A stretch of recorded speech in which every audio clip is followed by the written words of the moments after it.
Hey guys, this is the Twins of Destruction here. We are making, or I am making, another Arno cosplay. It is the white shirt, white undershirt. I have another t-shirt that I am also going to use. I'm going to make the frill-like things that go right underneath the collar. I will be using another shirt. I'll be using slack on it like that, like I'm doing right now. I'll be using slack and making it and then sewing it onto the bigger shirt that is underneath the other one that I'm holding right now.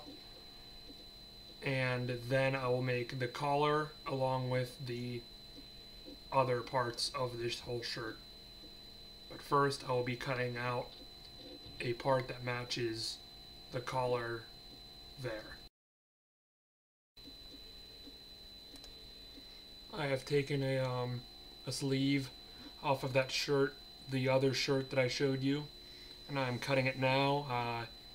I cut the sleeve just completely open, and as you can see right here, I'm finishing, and when the sleeve is cut completely open, I'm going to lay it right on top of the collar, and that U-type shape will be cut out in the collar.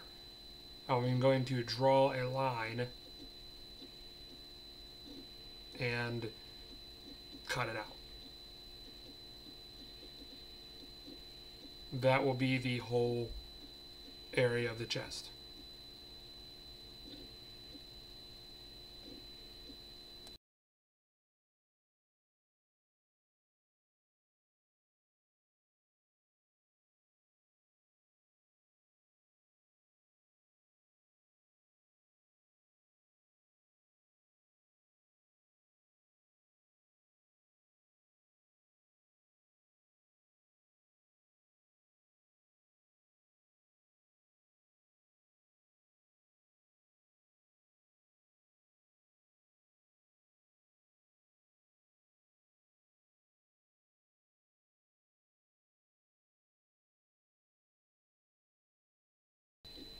Alright, here I am cutting out the U shape of the collar just so it fits pretty snugly. After I lay it down, the next thing that you would do would be to sew it on, which I'm going to do shortly. Whenever you sew it, which I'm also going to show you shortly, you will need to bunch up the fabric with your fingers just a tiny bit, just to make it noticeable. You might need some trial and error for this. To bunch up your fingers with the fabric and put the stitch through side by side. Just side by side, as far down as you think you should go. It's all about personal preference here.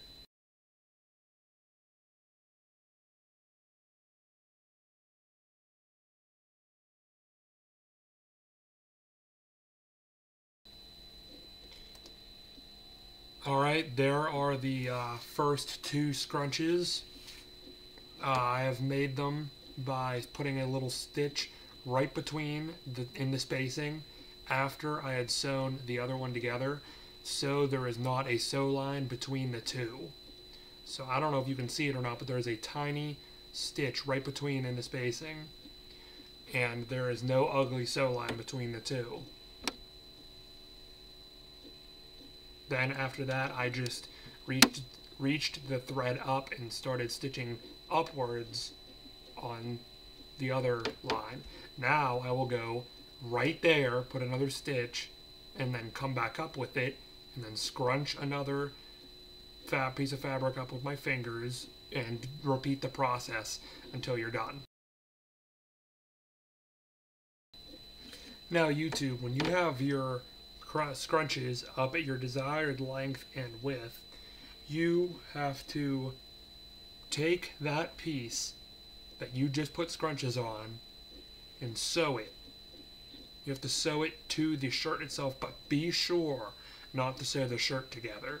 Be careful with what you're doing.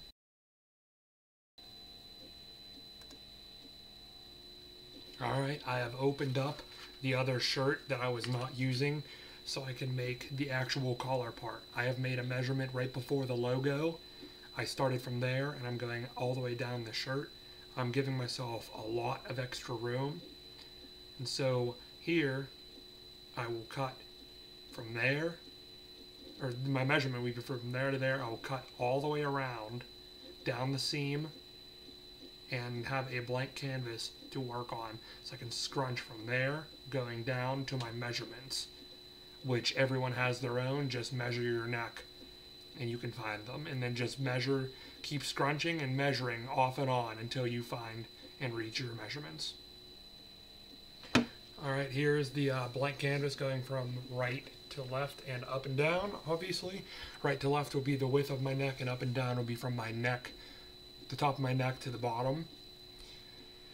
You will be doing the same exact process as the previous one, but this time it will go side to side instead of up and down.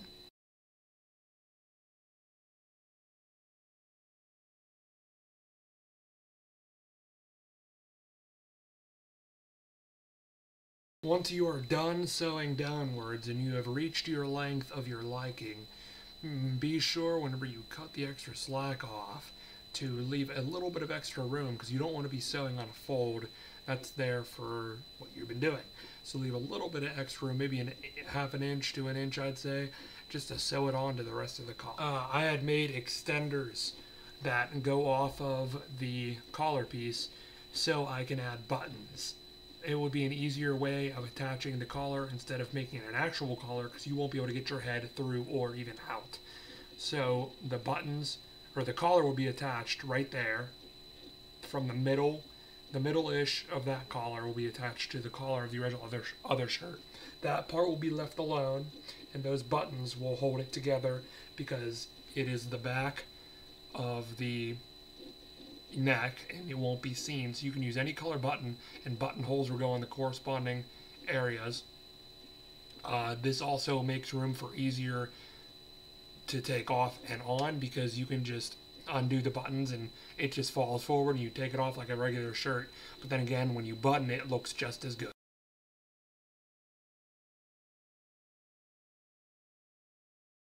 Once you have the buttons sewn on and the holes cut in and the whole collar is completed, you have to combine it with the front part of the shirt. I would line it up evenly with the front part of the shirt and sew it just to where the other frills, I guess you can call them, are. But you will leave the back untouched because, like I said before, the buttons will take care of the back and they don't need to be sewn. If you were to look at this picture of Arno, which many have seen before, you can tell that his collar goes from his chin over to about back by his ear. At least that's what it seems.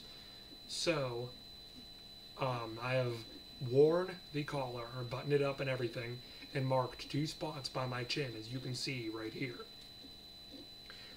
Then I will begin to mark the other spots by my ear.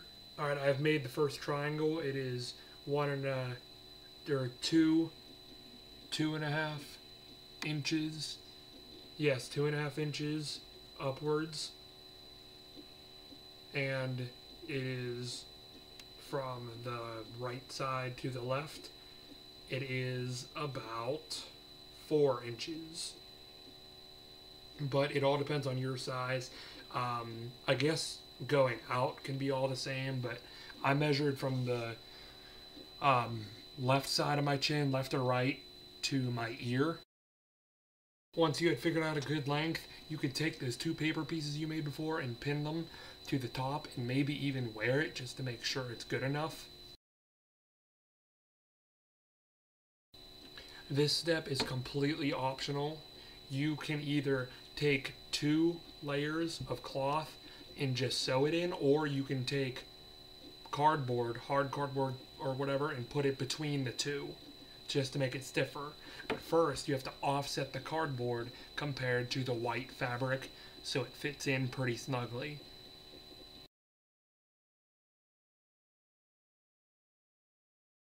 Whether you have done the cardboard method or not, you can now start to sew the pieces on the very first mark that you made, and around the second mark, just make it good enough in an evenly spaced area.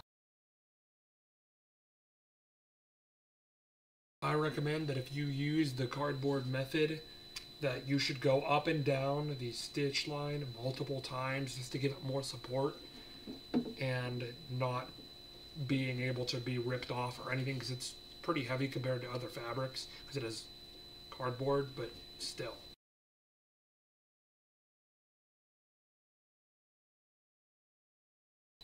Here it is, the finished product for the white undershirt, but as you can see, something else is still missing. The collar piece is still sticking downwards.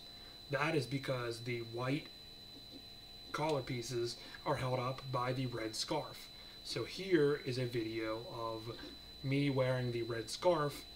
According from the picture, I think I'm wearing it right, and it is being held up by the collar, which looks a lot better.